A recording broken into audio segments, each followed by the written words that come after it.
Hello, and welcome to another episode of Superpowers, the show where you get the chance to experience the extraordinary, not only in others, but also in yourself. And today I've got a great interview that I did on set with Stephen Sadler back when we were filming his Enlightenment course. And it's just really cool because it's so informal. It's just us sitting and chatting and him telling stories about his journey. And I think you'll find it actually truly amazing, and some people do live lives of science fiction, and his is certainly one of them. So I want to get to that, but first I want to just tell you a little bit about our membership that we've got going now on Streaming for the Soul, and it's something that we've just started up, and it's doing a lot for people. You know, people are enjoying the videos. They're enjoying the ability to watch them over and over on their schedule. And it's really a great thing because the amount of information that is there and just the amount of people that we've got that are, say, energy workers, they're healers that are doing energy transmissions. It's huge, and it's something that you can really, if when you want to, you can experience again and again. And we do have people who do that, and they are experiencing a lot of change and transformation in their life as they do that. And I actually got an email from someone who has recently signed up, and just wanted to let you see that real quick. It says here, "Dear Streaming for the Soul, I am loving your monthly membership. I watched a bunch of the VODs which have so much information, but I really love the Stephen Sadler ones. I've watched his shaktipat transmission about 10 times, and I'm having such huge positive changes in my life. I always feel the energy." And I just think that's really cool, and I think that's kind of the whole point of it, is that with the energy workers, with the healers, even with the speakers, there's so much to go back and revisit and really enjoy, again and again. And the amount of information, the amount of material that's there now is very diverse, and we're growing all the time. And also, your memberships help us. They help us to continue to bring you shows like this, and they help us to continue to grow, to bring you even more great content. So if you get a chance, go check it out. We'd love to have you sign up and become a member on Streaming for the Soul. And so now I want to get to the interview with Stephen Sadler, and I think you're going to really enjoy this. It's just a very cool behind-the-scenes chat between Stephen and myself. Hey, everybody. So this is kind of fun. This is something Steve and I wanted to do because we were chatting yesterday in between our sessions in recording the Enlightenment show. That was fun. And he just has some great stories about meeting different gurus and things along his journey. And I remember one when you were asking, hey, were we recording that? And I said no, but I was thinking how great it would be if I had been. So now we are, and we're just going to let you hear some stories about Steve and his journey and people that he met, and just kind of cool stuff that happened that is not from your normal, get up and eat breakfast and drive to work and then drive home and watch TV and go to bed and get up and eat breakfast. And, it's a totally different reality, and it's pretty cool. So so let's just start with the one you were telling me, and you were supposed to go and see Sai Baba, right? And the driver never showed up, and right. Well, it's in the context. I was traveling all through India, doing research for my book, Looking for God, a Right. seeker's guide to religious and spiritual paths of the world. And so I was doing a lot of guru hopping. That was the point of being in India, was to visit many different gurus and learn their perspectives so I could write about it and so forth. Well, plus I loved yoga and gurus, so I was having a great time. And Did you have to get invited? I mean, did they have to say, okay, they would see you, or sometimes you that? do, yeah. It depends on the guru. A lot of times Americans just show up in India and they show up at an ashram, and there'll be different protocols. Sometimes, yeah, come on in, or the guru will be there at a certain time, or they have a program at a certain time and place, so you can be there at that time and place, but not otherwise. Other times it's just kind of you hang out there.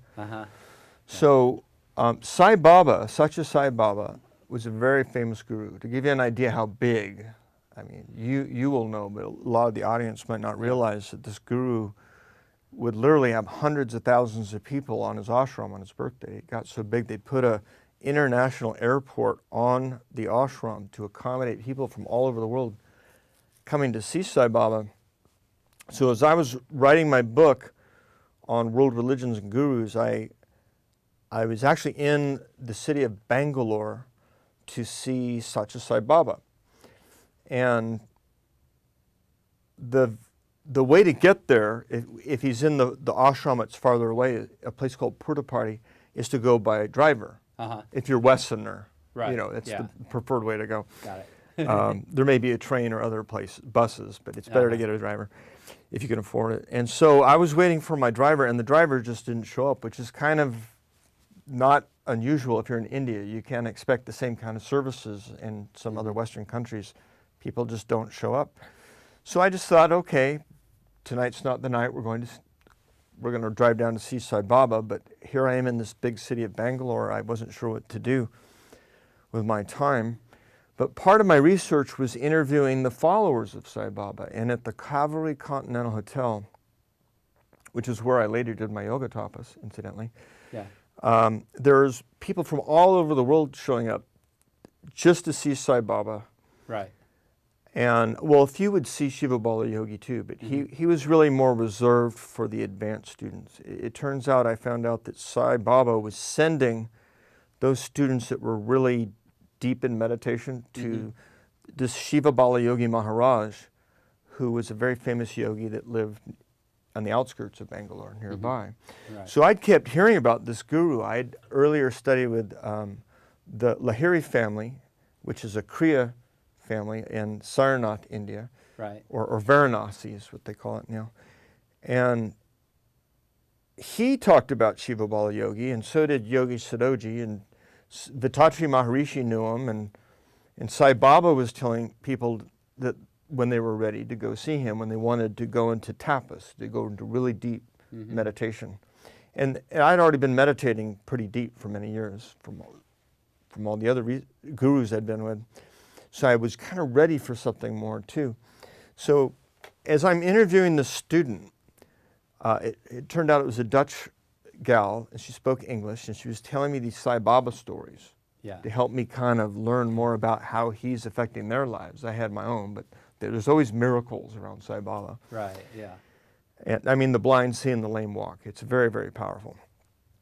And so I couldn't go there. And all of a sudden, she's telling me the story of her life, and she stops, like something just struck her. And she goes, "Have you seen Shiva Bala Yogi yet?" Because she knows I'm writing a book about world religions. And I'm thinking, well, I hadn't mentioned him. It's funny that she just say that out of the blue, but that happens. And so I said, "No, is he around?" And she said, "No, he's just in the outskirts. You can go see him here." I said, "Oh, that's great. I'll go see him tomorrow," I figured, right? Well, she continues her story, and then she butts in and goes, "Oh, wait, you have to see him right now." And I thought, well, it's odd that she would change her story twice to make this emphasis to go see him. And she got it from the table, and she went out to the front of the hotel and got a rickshaw driver. I didn't know what she was doing. She just got up and left. And so I went out to see what happened. What is she doing? She told me to get in the rickshaw, and the rickshaw driver started speeding down the streets of Bangalore until I show up at the Shiva Bala Yogi ashram, right? And how did you know where the rickshaw was going to go? I mentioned Shiva Bala Yogi, and the driver just nodded. Goes, so okay, I figured, okay. She had told him where to go. I was trusting that he knew. And he's a very famous guru, so a lot of the taxi drivers, the rickshaw drivers, know the routes to the different ashrams. And so this is a guru, who's one of the most famous gurus in India. He was actually probably the most esteemed guru in India that I knew of. In a world where there's a lot of competition for who's the biggest guru, every guru I talked to respected Shiva Bala Yogi. He wasn't a glamour guru. He rarely talked. He just transmitted energy. He had done yoga tapas sitting 12-hour. Well, he'd sat 23 hours a day for 8 years, and another 12 hours a day for another 4 years, for a total of 12 years of sitting in yoga tapas.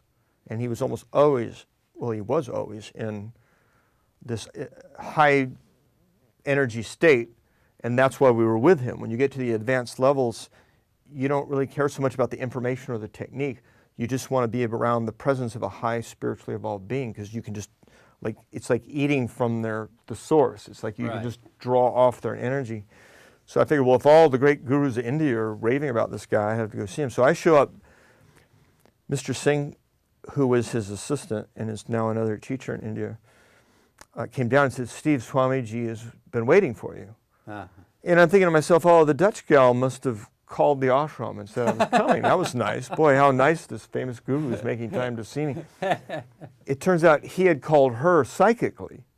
It wasn't, he had told her, you need to get Steve on a rickshaw and get his butt over here right now, is what I found out he had done afterwards. But that, I didn't know that until days afterwards. All I knew is, okay, I'm here. They were expecting me, apparently. He said, okay, well, you just sit down, and I'm in the middle of this big hall. There's no one else there yet. He goes behind to a room where Swamiji lives, basically. Swamiji himself hadn't even come out of the room.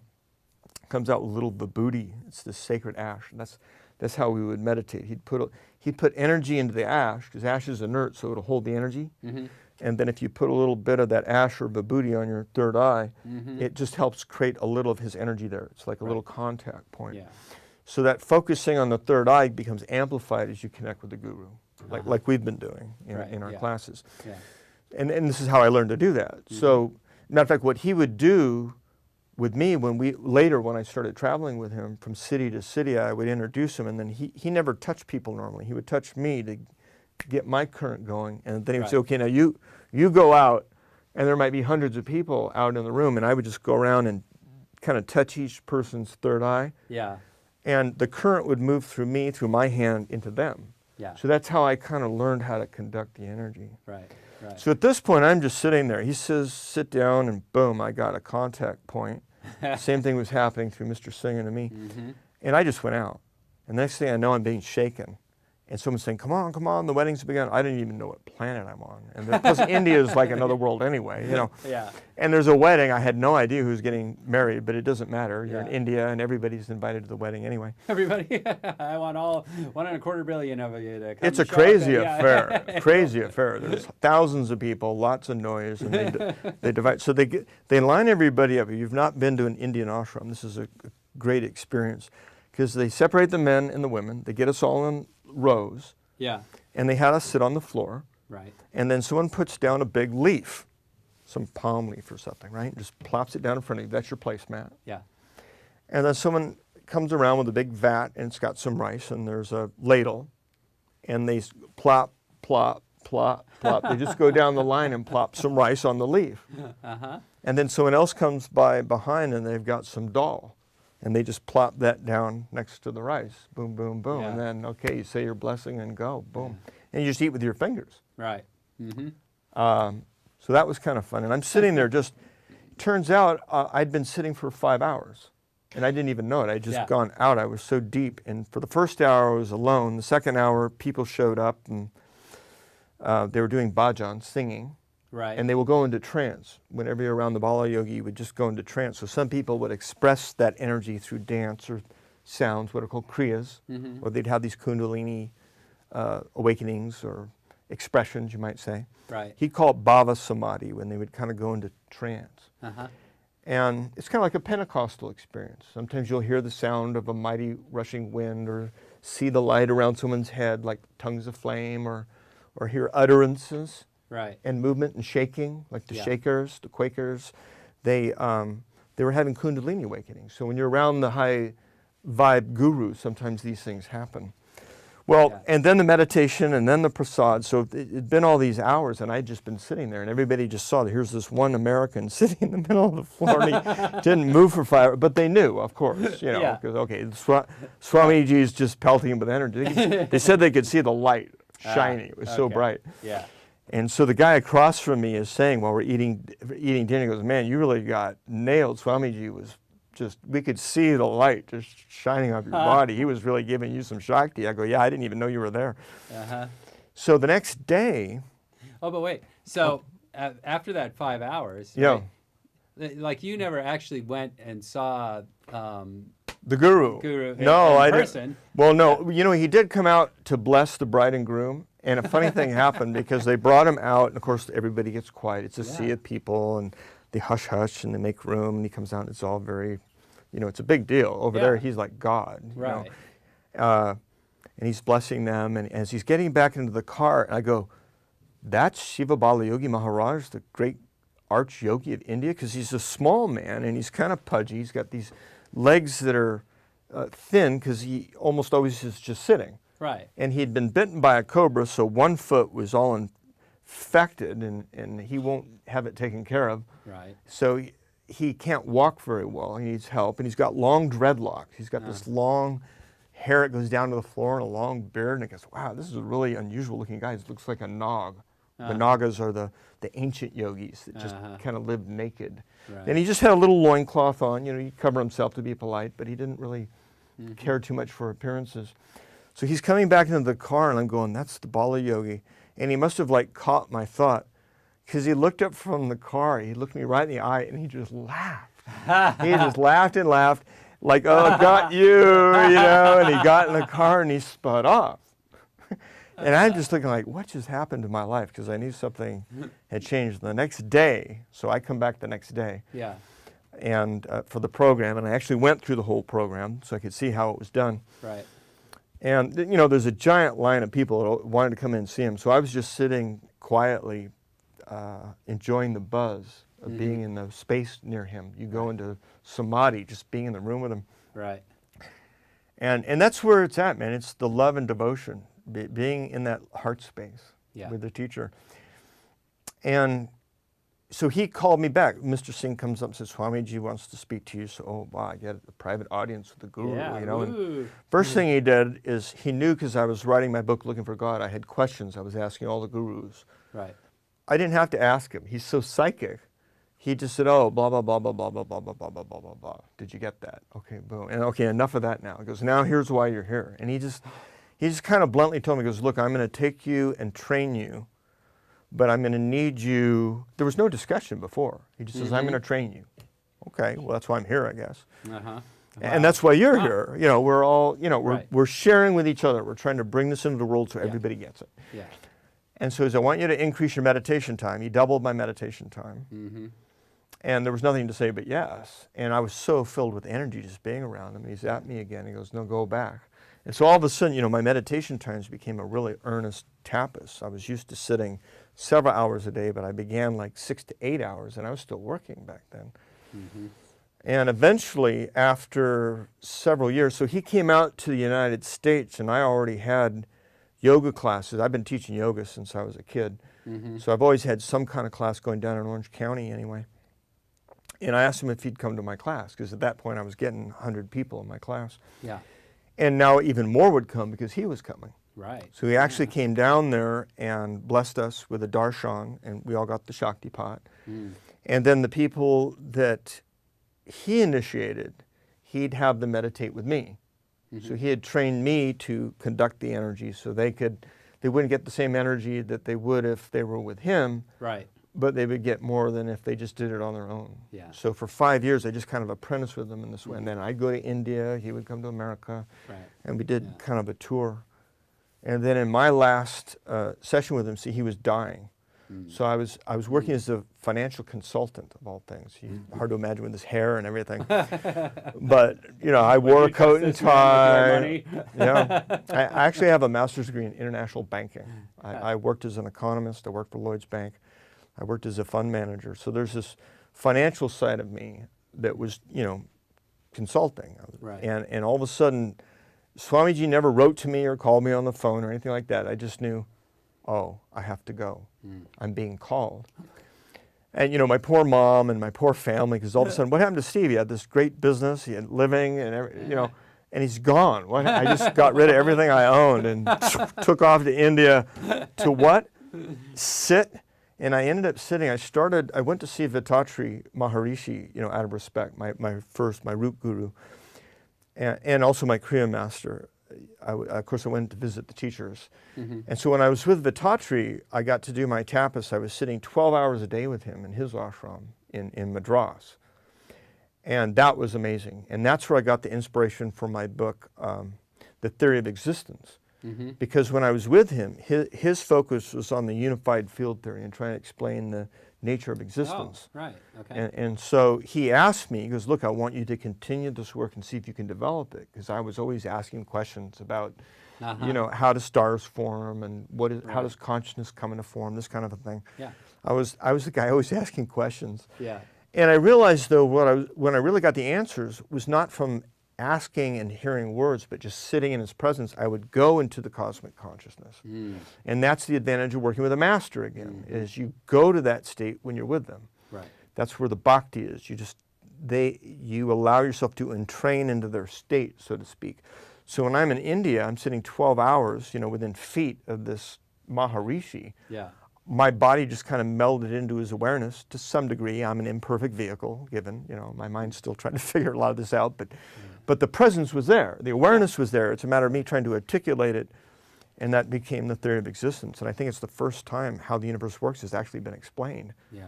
And it's not because I'm smart or know anything. It's that it's like a picture being shown to you or going to Tibet and then simply explaining what you saw in Tibet. Just describing the yeah. picture. Right. So I'm not the best writer in the world, but I think I can explain how everything comes into being. Not because I know it, read it, or understood it, but because I had the experience of it with my guru in India. Right. Yeah. And then I went to see the Shiva Bala yogi. So I was already sitting 12 hours a day for some time. And when I got to Bangalore, it was actually too noisy in the ashram. They have so many people coming and going that I went back to the Calvary Continental Hotel and I told the manager I just wanted to have a room for up to a year maybe, and I didn't want to be disturbed. I had him take the phone out. I said, I want no room service. I want no disturbances. If I need towels or bedding, I didn't need bedding because I wasn't sleeping. Right. I'd need towels every once in a while. I'd take a shower. You kind of have to. You sweat a lot over there. But I didn't want to be disturbed. Yeah. And so I was sitting there 23 hours a day. Well, I started 12, worked up to 18, then 20, and then finally I'm sitting 23 hours a day in continuous meditation for 40 days and nights. Right. And after that period, and nobody had done that before. There had been a couple Indian yogis that had studied with Shiva Bala Yogi that were still in one was in tapas and one was teaching. One was in Dehradun, I think. And I don't know if either of them are teaching today. So when I finished my tapas, I didn't even know he was going to say this, but he announced to everybody that from now on that I would be getting the initiations.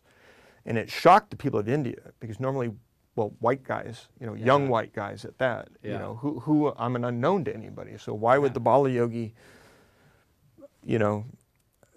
give this to him? And he said, well, look, he knew he was dying. So what he tried to do is speed up my tapas for my training. And shortly after, he asked me to give the initiations on his behalf. And that's what we've been doing with the shaktipat. Right. Is essentially, this is what I got from the Bala Yogi, was this ability to tap into source and just share it, that shakti.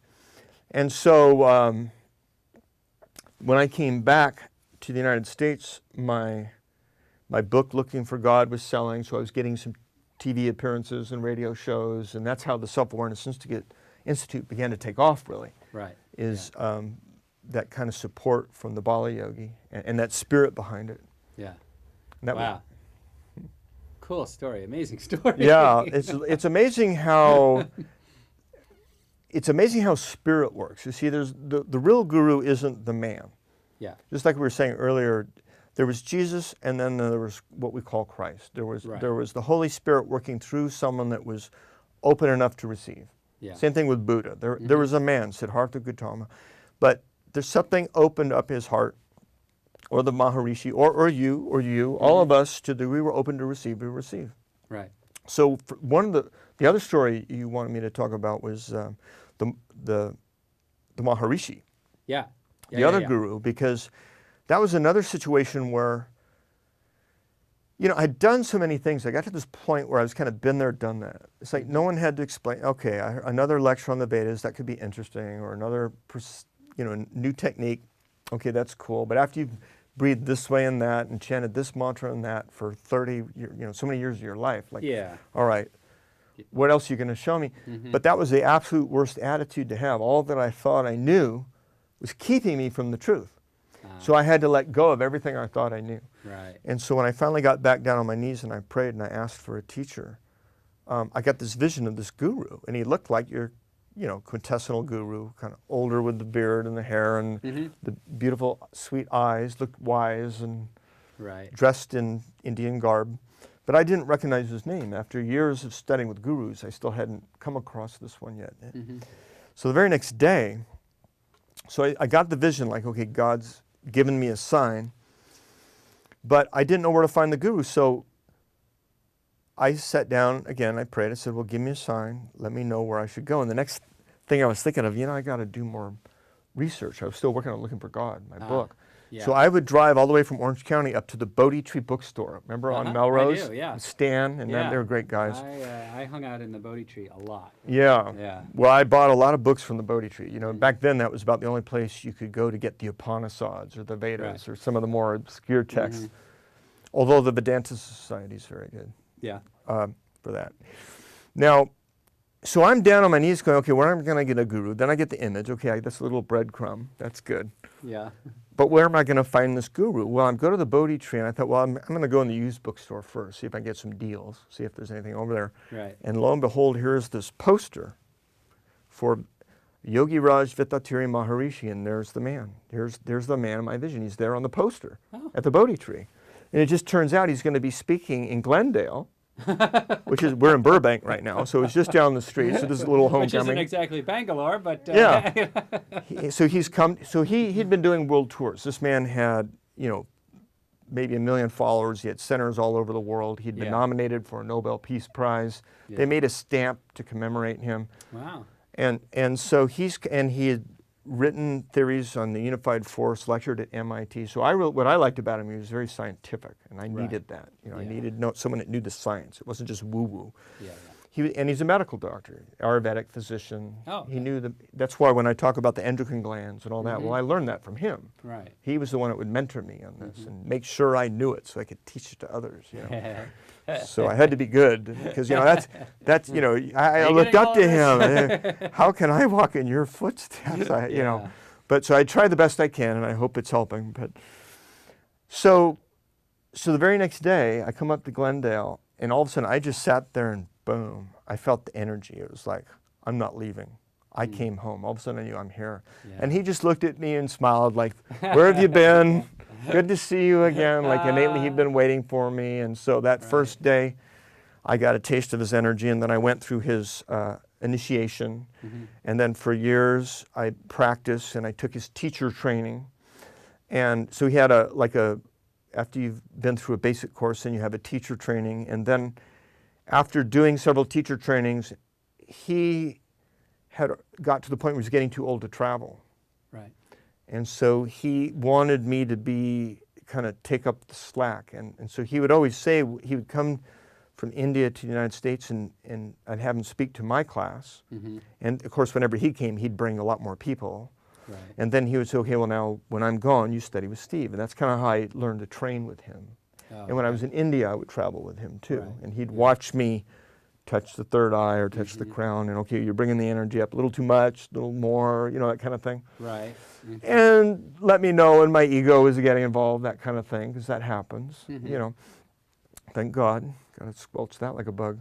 And so that was it for the next few years until in 1985, he knew I wasn't going to come here anymore, so he asked me to kind of carry the lineage on and suggested I formed, because he already had the World Community Service Center, which is a great organization, but they have a protocol that is adapted for, I would say, people from India.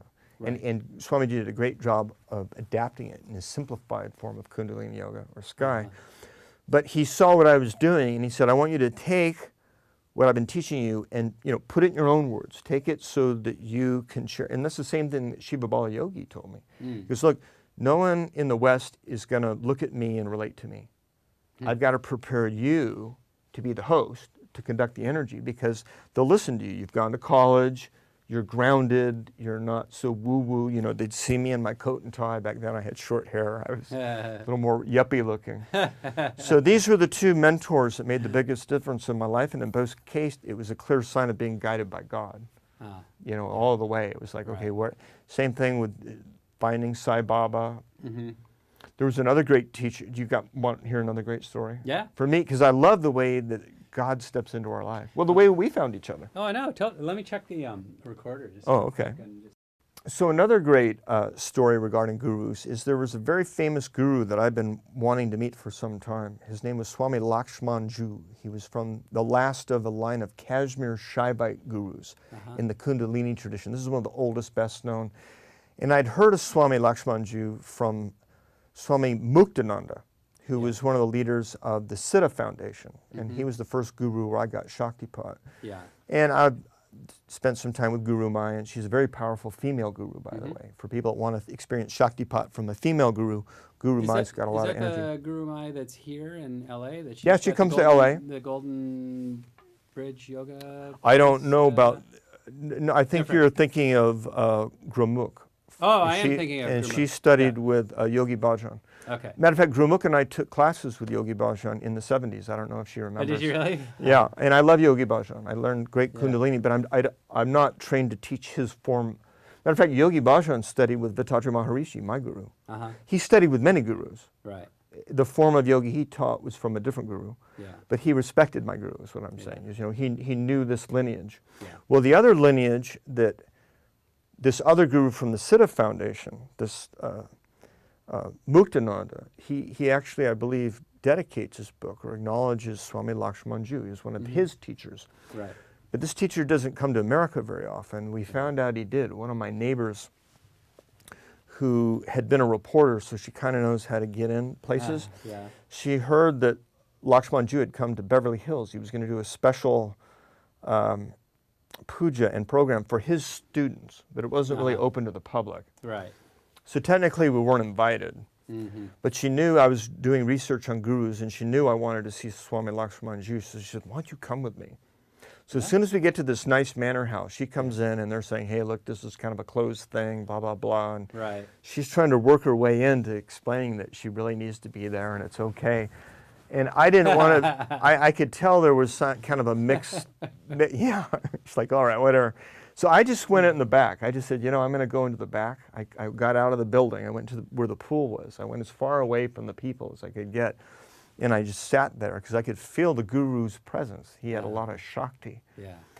So I was just sitting in the back, and then all of a sudden I could feel him getting stronger and stronger and stronger. And then also I knew I just had to open my eyes, and there he was. They'd actually rolled him out. He knew I was sitting in the back. So before the puja started, he told everyone to stay inside, and they rolled him out, and he was literally sitting as far away as the camera is to me now, meditating with me, sending me energy. So I got a personal darshan with him, which is really rare. It was really, you know, I've been very blessed by God to make so many connections with these illustrious teachers. And he just filled me up with Shakti, and that was the transmission. And when my eyes opened, I just got up, I walked over, helped him back into his wheelchair, pushed him back in, and they did their puja, and we left. So it all worked out perfect. Oh, man. Yeah, it's fun when that happens. It's amazing when that happens. That's well, it happens to me all the time. That's a way of living, you see. But, you know, that's like, how it works. It doesn't happen to me all the time. So, It's going you know, to. It's starting to now. Even now. Right. Even now. Well, this is now. I know. And this is now. Where now, right now, is now. And but also this has been very auspicious how this came together. Yes. Well, you're shifting the whole group, the opportunities, both at the business level, the spiritual level, they're all working together. Spirit's clearly behind this. Right. Yeah. Thank you, I God. see that. Yes. Thank you. Thank you. So I have. There's one other story I just want you to tell because it's a cool one too. I want you to tell the eagle story. Oh, the eagle. Yeah. Well, the eagle has always been my totem. You know, a symbol of freedom, strength, soaring in the heavens, closer to God, all that kind of thing. American strength, liberty, all those, the things that I value and love. And where my mother lives, they have bald eagles too. So, they swoop down like seagulls right over your head over there out in the wilderness. Well, when I was 16, I think I told you a little bit about, I got called to go out into the wilderness, the John Muir Wilderness outside. If you go up the 395, which is the back end of the Sierra Nevada mountains in California, City of Independence, there's a little road that goes up in a trail that'll take you up to the Palisades Glacier, which is just beautiful. Yeah. And I thought, that's where I need to go right now. And I climbed up. It's about 14,000 feet, so I did a lot of climbing. And I was by myself. And here I was sitting at the top of... Did you take any energy bars with you or anything? Oh, yeah. Well, you have to take everything with you. I had to take 2 weeks' worth of food and water. Yeah. And when you're up that high, you have to hike down to get a stream, usually. Right. I was way, way up high. 14,000 feet is pretty high.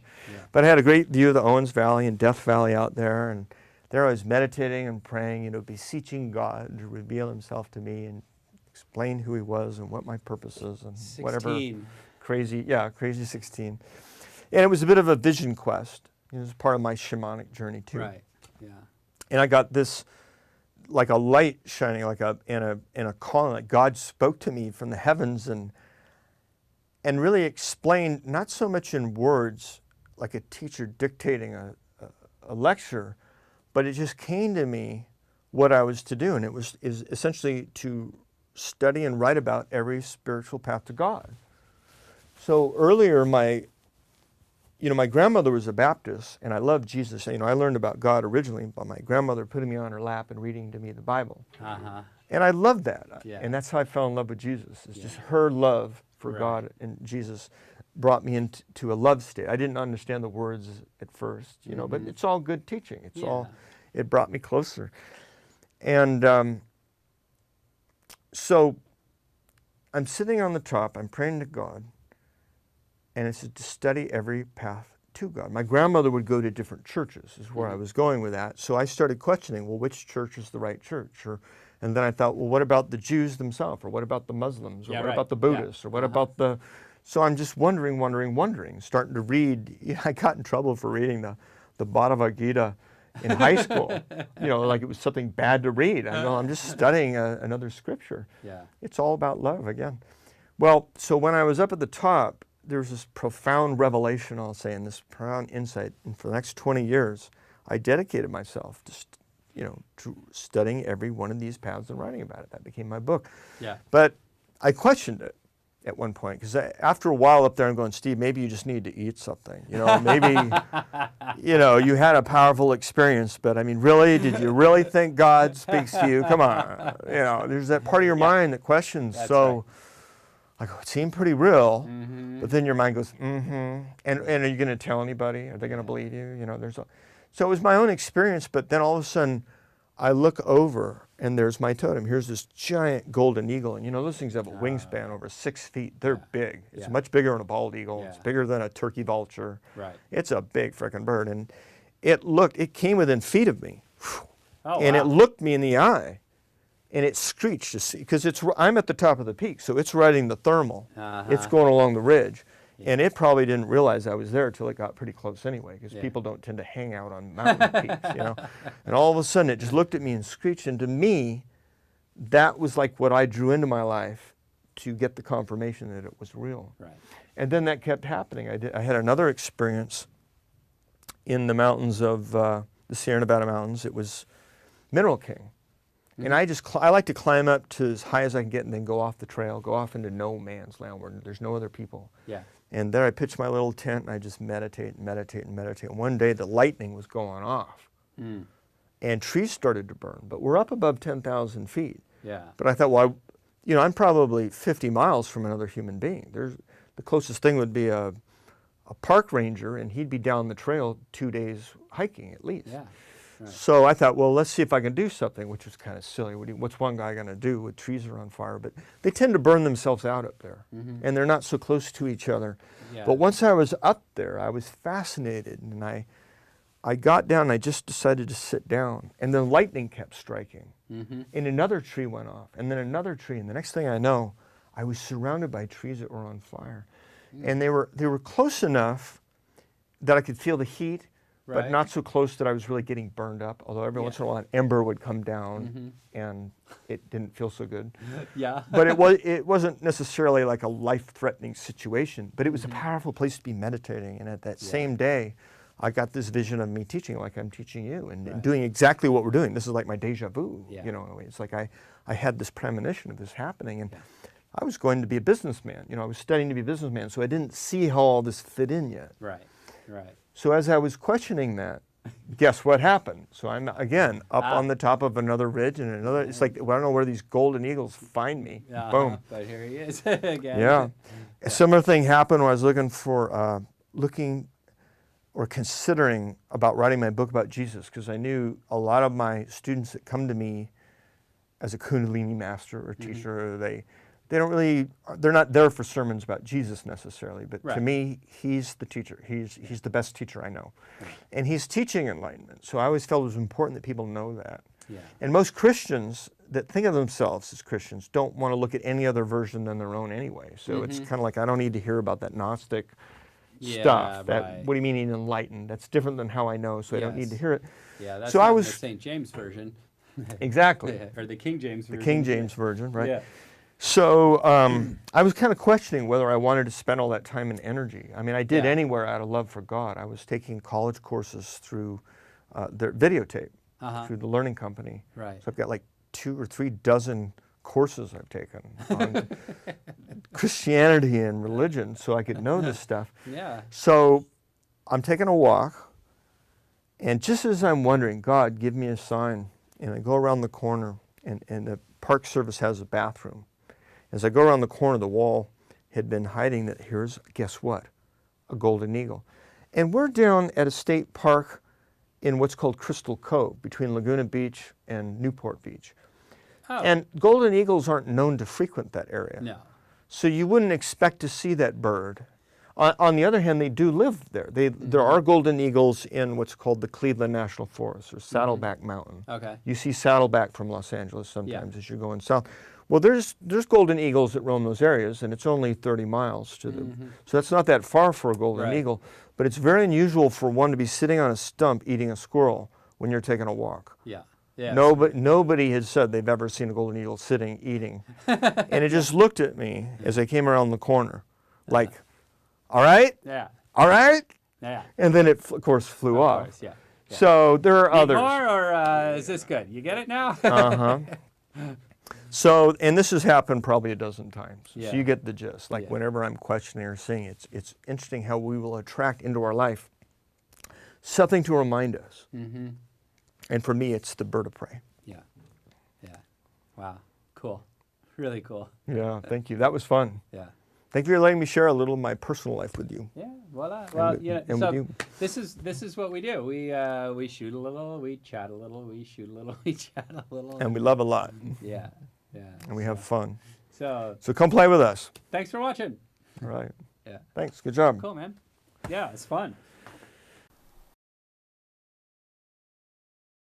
And that's Stephen Sadler. And I hope you enjoyed that interview. That was really a lot of fun for both of us to do.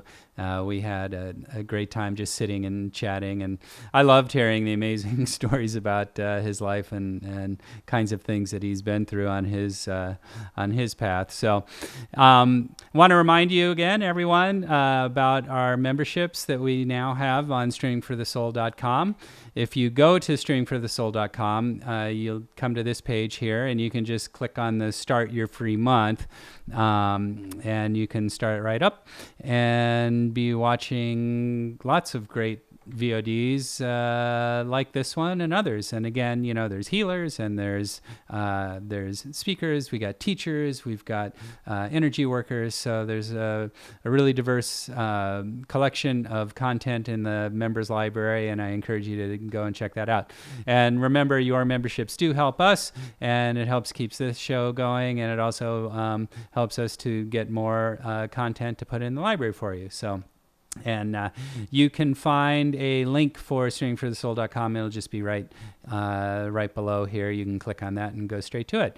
So thanks for being here again for another episode of Superpowers.